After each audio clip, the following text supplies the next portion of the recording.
Et on continue de découvrir la Sarthe et on va même parler patois avec l'affaire. J'ai eu le plaisir de recevoir son auteur, Gisèle Marie. Bonsoir. Bonsoir, madame.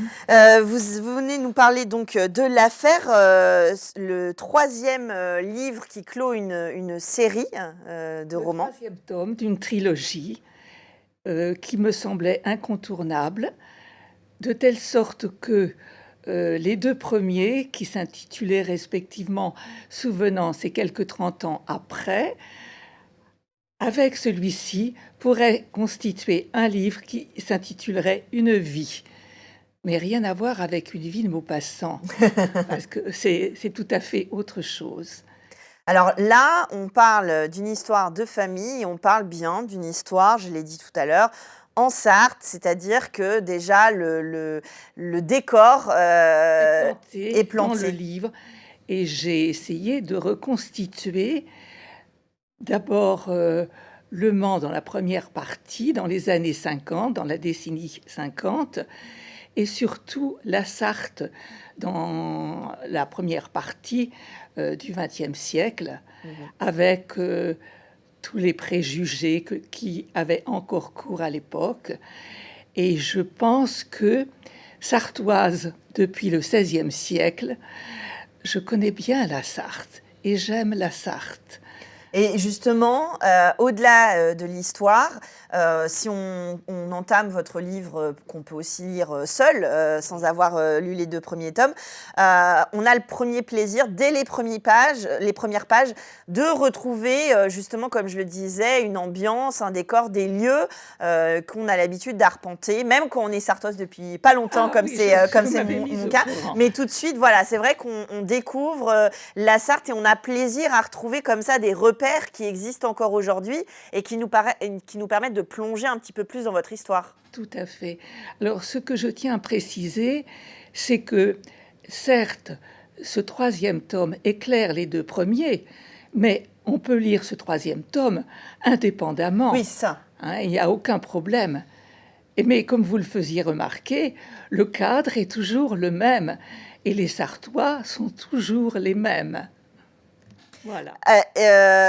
Ce livre-là, il intègre justement des phrases en patois, à la fois évidemment pour le côté patrimonial. Est-ce que vous, c'est une vraie question, est-ce que vous, sartoise depuis toujours, c'est une langue que vous croisez encore aujourd'hui? Alors, Fernand Lejard, s'il m'écoute, je vais me faire taper sur les doigts. Mais... Alors, je vais être tout à fait honnête.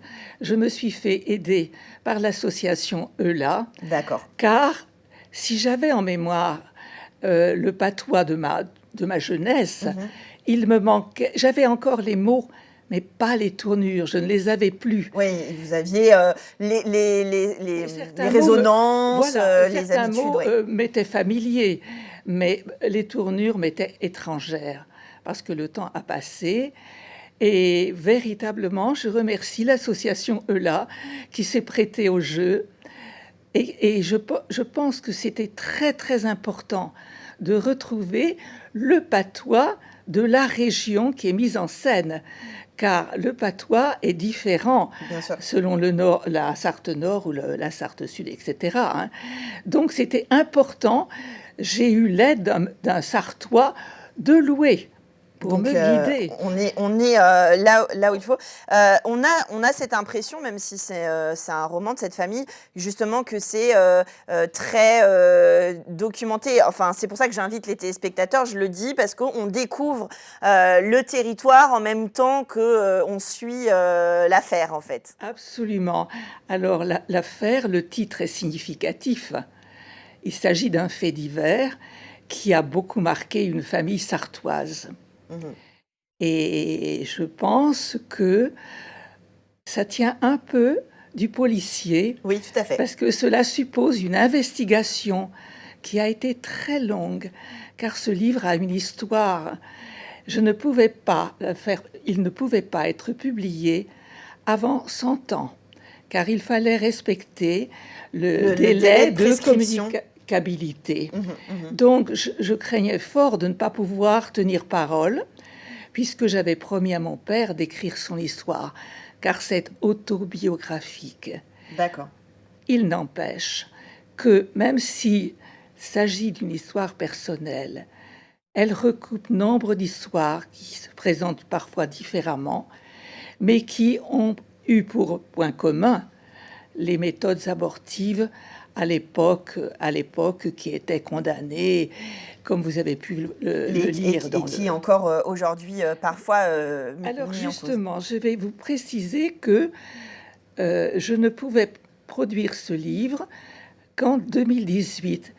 Mais compte tenu de son caractère personnel, ça m'était très difficile.